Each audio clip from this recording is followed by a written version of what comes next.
Second year के विद्यार्थियों, आपके एबीएसटी में जो फर्स्ट पेपर है वो है इनकम टैक्स। और इनकम टैक्स के बारे में इसके शुरुआती जो पारिभाषिक शब्द थे इंट्रोडक्शंस के, वो मैंने आपको पहले वाले वीडियो में और ई कंटेंट में उसकी व्याख्या की है। उसके बाद आपके दूसरा चैप्टर था रेसिडेंशियल स्टेटस, एक करदाता का निवास स्थान का निर्धारण किस प्रकार किया जाता है, जिसमें एक व्यक्ति का, हिंदू अविभाजित परिवार का, कंपनी का, एसोसिएशन ऑफ पर्सन का, ये आपको बताया कि किस तरह से वो निवासी, असाधारण निवासी और अनिवासी होंगे। फिर इसके बाद अपना जो तीसरा चैप्टर आता है वो आता है इनकम फ्रॉम सैलरी हेड। आपको मैंने प्रथम चैप्टर में बताया था कि आय के कितने शीर्षक होते हैं, तो उसमें आपको मैंने 5 शीर्षक बताए थे।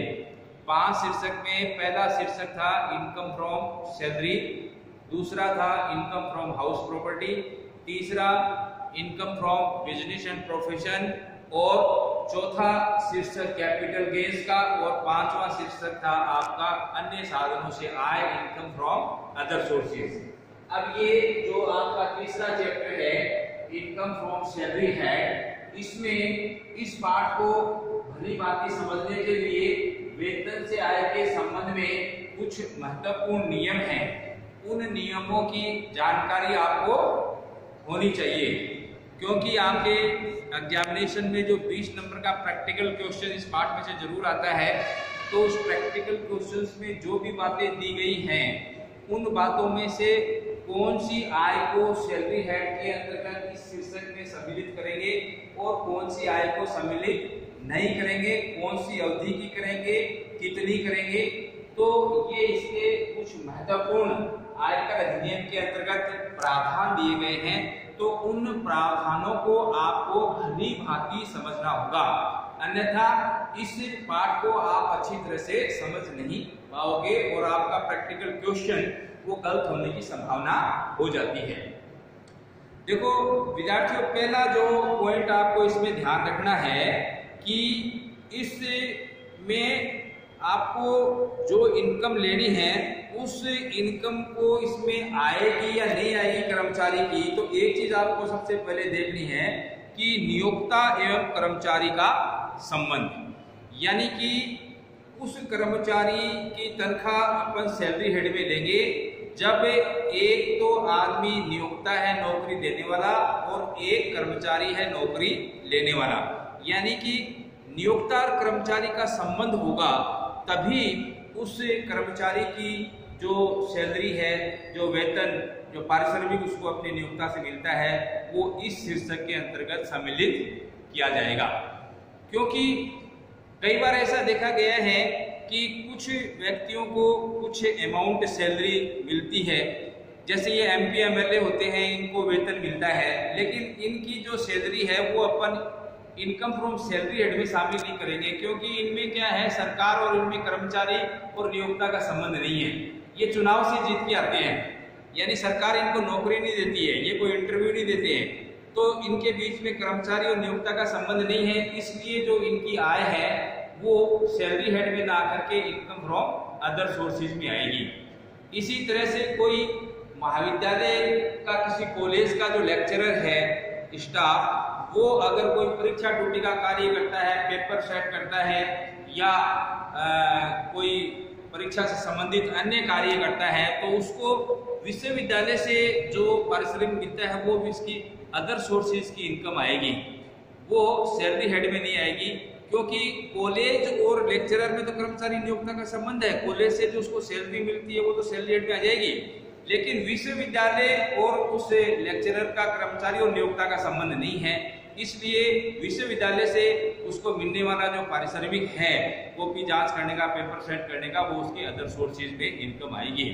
हाँ, ये जरूर बात है, अगर कोई विश्वविद्यालय का स्टाफ, अगर प्रोफेसर कोई कॉपी चेक करे या पेपर सेट करे, तो उसको यो अगर कोई विश्वविद्यालय से इस तरह का पारिश्रमिक मिलता है वो तो वेतन शीर्षक में आ जाएगा, लेकिन अन्य महाविद्यालयों का जो स्टाफ होगा उनके लिए इनकम अदर सोर्सेज में आएगी, सैलरी हेड में नहीं आएगी। तो इस चीज का आपको विशेष ध्यान देना है। एक मैं छोटा सा उदाहरण आपको और देता हूँ। कई बार आप होटल में खाना खाने जाते हैं तो एक वेटर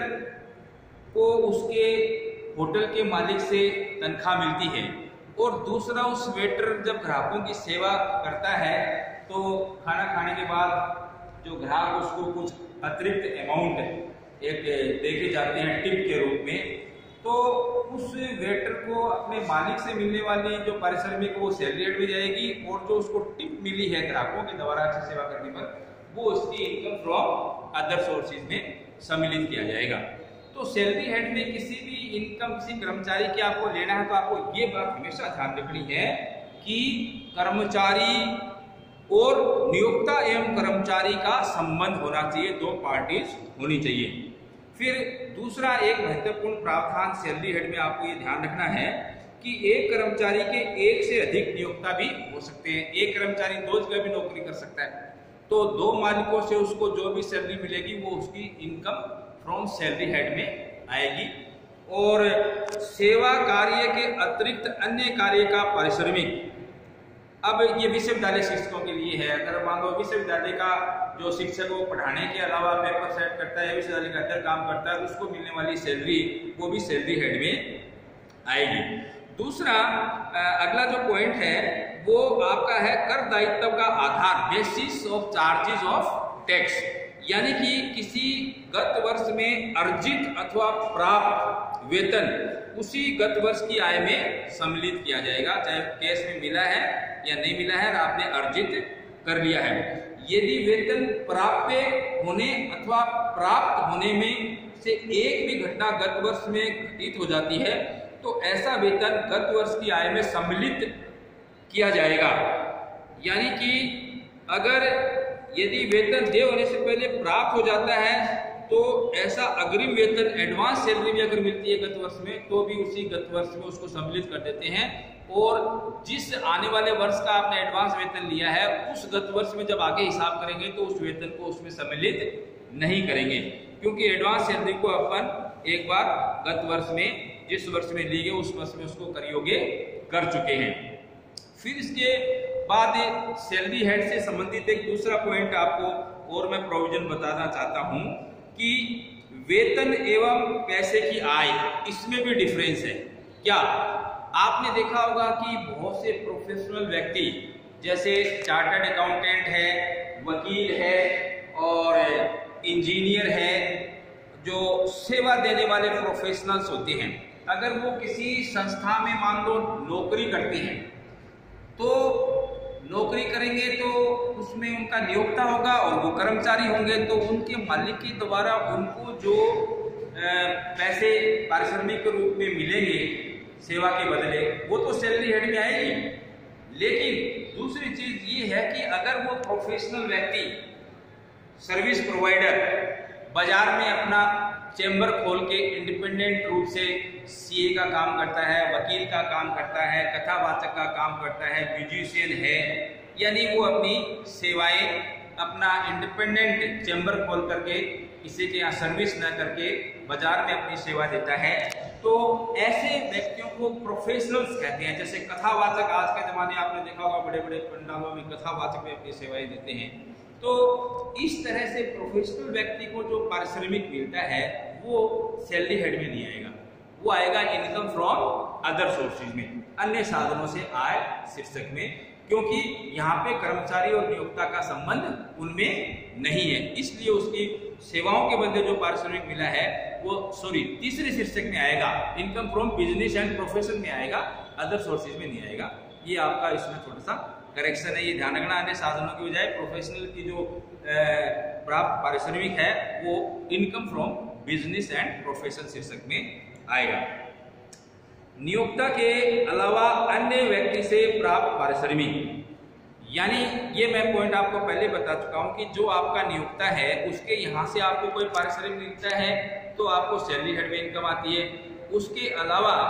आपके नियोक्ता के अलावा पार्ट टाइम आप कोई दूसरी कोई छोटा मोटा काम किसी व्यक्ति का करके देते हो और आपको कुछ पारिश्रमिक दिया जाता है तो वो आपकी इनकम फ्रॉम अदर सोर्सेज में आएगा। जैसे मैंने अभी आपको इससे पहले बताया था कि अगर हम किसी अन्य विश्वविद्यालयों के अगर कॉपी चेक करते हैं, पेपर सेट करके देते हैं और हमें कोई पारिश्रमिक मिलता है तो हमारा नियोक्ता तो हमारा महाविद्यालय जिसमें हम सेवा देते हैं, लेकिन अदर यूनिवर्सिटी से कोई हमें रेम्युनरेशन मिलता है तो वो इनकम फ्रॉम अदर सोर्सेज में आएगा, सैलरी हेड में नहीं आएगा। एक आपको ध्यान ये रखना है कि सैलरी हेड में वेतन और मजदूरी में कोई अंतर नहीं है, यानी मजदूरी और सैलरी ये बिल्कुल कोई डिफरेंस नहीं करना है, सब इसकी इनकम अदर सोर्सेज के अंदर ही आएगी। एक इस चीज का आपको ध्यान रखना है सैलरी हेड में कि स्वेच्छा से वेतन त्यागना अथवा छोड़ना। अगर कोई कर्मचारी स्वेच्छा से अपना वेतन त्यागता है, छोड़ दे, तो वह वेतन से आय शीर्षक में कर योग्य होगा, क्योंकि वेतन को त्यागना अथवा छोड़ना आय का उपयोग माना जाता है। लेकिन अगर कोई कर्मचारी सरकार के लिए वेतन त्यागेगा तो वो फिर आपका कर्मुक्त हो जाएगा, इनकम फ्रॉम सैलरी हेड में अदर सोर्सेज में उसको नहीं दिखाएंगे, टैक्सेबल नहीं दिखाएंगे। कई बार ये देखा गया है कि करमुक्त सैलरी, एक मालिक अपने कर्मचारी को करमुक्त सैलरी देता है, यानी कि कर्मचारी की तरफ से जो भी इनकम टैक्स बनता है उसका भुगतान भी उसका नियोक्ता कर देता है। तो इसके लिए आपको क्या करना है कि जो कर्मचारी को सैलरी मिली है वो तो है ही है, और कर्मचारी की तरफ से आयकर का जो पेमेंट किया गया नियोक्ता द्वारा वो भी उसके वेतन में जोड़ा जाएगा, टैक्सेबल माना जाएगा। ठीक है। फिर आता है आपका वेतन किसी भी समय अंतराल में प्राप्त हो सकता है, यानी जो वेतन है वो डेली सैलरी भी हो सकती है, वीकली भी हो सकती है, साप्ताहिक, पाक्षिक 15 दिन की हो सकती है, मासिक हो सकती है, त्रिमासिक हो सकती है, अर्धवार्षिक हो सकती है, अथवा वार्षिक आधार पर प्राप्त हो सकती है। ये कोई इंटरवल जरूरी नहीं है कि आपको डेली वेतन मिले, आपको हफ्ता में मिल सकती है, पाक्षिक मिल सकती है, मासिक मिल सकती है और वार्षिक मिल सकती है। नियोक्ता द्वारा स्वैच्छिक भुगतान, कई बार ये देखा गया है कि यदि नियोक्ता अपने किसी कर्मचारी को कोई भुगतान स्वैच्छिक रूप से उपहार स्वरूप प्रदान करता है तो भी वह वेतन शीर्षक में कर योग्य माना जाता है। उदाहरण के लिए कर्मचारी को बोनस देना या उसकी सेवाओं से प्रसन्न होकर उपहार देना आयकर नियमानुसार अनुबंधित भुगतान अथवा स्वैच्छिक भुगतान में कोई अंतर नहीं है। यदि कर्मचारी को कोई भुगतान नियोक्ता द्वारा व्यक्तिगत भेंट के रूप में प्राप्त है तो ऐसा भुगतान करमुक्त होता है, और नियोक्ता द्वारा जो स्वैच्छिक भुगतान है जैसे बोनस दिया जाता है तो वो टैक्सेबल माना जाएगा। फिर वेतन शीर्षक के अंतर्गत जो इम्पोर्टेंट आपके ये प्रावधान है, इसी में से इस चीज का आपको ध्यान रखना है कि वेतन में से अगर कोई कटौती नियोक्ता के द्वारा की गई है तो टैक्सेबल सैलरी निकालने के लिए आपकी ग्रॉस सैलरी ली जाएगी, यानी उन कटौतियों को आप नेट अमाउंट जो मिला है उसमें वापस जोड़ेंगे, और ग्रॉस सैलरी है वही आपकी टैक्सेबल सैलरी मानी जाएगी। जैसे कई बार आपने देखा है कि पीएफ के पैसे नियोक्ता द्वारा काटे जाते हैं, जीवन बीमा प्रीमियम का भुगतान कोई किया वो काटा गया है, आयकर है, कर्मचारी को ऋण दिए गए ऋण वसूली की कोई किस्त है, तो इन सबको टैक्सेबल सैलरी ज्ञात करने के लिए आपको वापस जोड़ना है, यानी कि आपको नियोक्ता से नेट कितना कैश मिला उस पर टैक्स नहीं लगेगा। टैक्सेबल सैलरी आपकी ग्रोस कितनी नगद और कितनी आपको कुछ कटौतियां की है वो वापस आपको उसमें जोड़ना पड़ेगा। फिर इसमें ये भी आपको ध्यान रखना है कि सेवा समाप्ति के बाद मिला भुगतान, अगर यदि किसी व्यक्ति को उसकी सेवा समाप्ति के पश्चात अपने भूतपूर्व नियोक्ता से कोई भुगतान प्राप्त होता है अथवा पेंशन प्राप्त होती है जैसे, तो ऐसी राशि उस व्यक्ति के लिए वेतन शीर्षक के अंतर्गत ही कर योग्य होगी। परंतु यदि भूतपूर्व नियोक्ता से कोई भुगतान व्यक्तिगत भेंट अथवा उपहार के रूप में मिला है तो ऐसा भुगतान करमुक्त होगा। अच्छा, अब लास्ट का एक पॉइंट ये भी आता है कि जो वेतन है, वेतन उपार्जित होने का स्थान, place of accrual of salary, तो इसमें आपको ये प्रावधान ध्यान रखना है कि आयकर अधिनियम की धारा 9(1) के अनुसार वेतन शीर्षक की आय उस स्थान पर उपार्जित होती है जहां पर कर्मचारी द्वारा अपनी सेवाएं दी जाती हैं। यदि सेवाएं भारत में दी गई हैं तो वेतन भारत में उपार्जित अथवा उदय हुआ समझा जाए, चाहे इसका भुगतान भारत के बाहर ही क्यों नहीं किया जाए, अथवा भारत में सेवा समझौता के समाप्त होने के बाद किया जाए। भारत के बाहर जैसे विदेश भुगतान की गई पेंशन को भारत में उपार्जित हुई तभी मानी जाती है जबकि उसका भुगतान भारत में दी गई सेवाओं से संबंधित हो। इसी प्रकार भारत में प्रदान की गई सेवाओं का अर्जित अवकाश वेतन भी भारत में उपार्जित हुआ माना जाता है। इस नियम का एक अपवाद है। धारा 9(1)(3) के अनुसार भारत सरकार द्वारा किसी भारतीय नागरिक को चुकाए गए वेतन, भत्तों एवं लाभों को छोड़कर वो भारत में उपार्जित माना जाता है, भले ही सेवाएं विदेशों में दी गई हो। तो विद्यार्थियों, ये इस चैप्टर को समझने के लिए कुछ इंपॉर्टेंट बातें हैं जो आपको हमेशा दिमाग में रखनी है और इनको डिटेल से आप अपनी आयकर की जो पुस्तक है उसमें इसका दोबारा अध्ययन कर लें बारीकी से, ताकि आपकी ये चीज समझ में आ जाए कि गुरुजी ने भी कुछ बातों का जिक्र किया है। धन्यवाद, थैंक यू।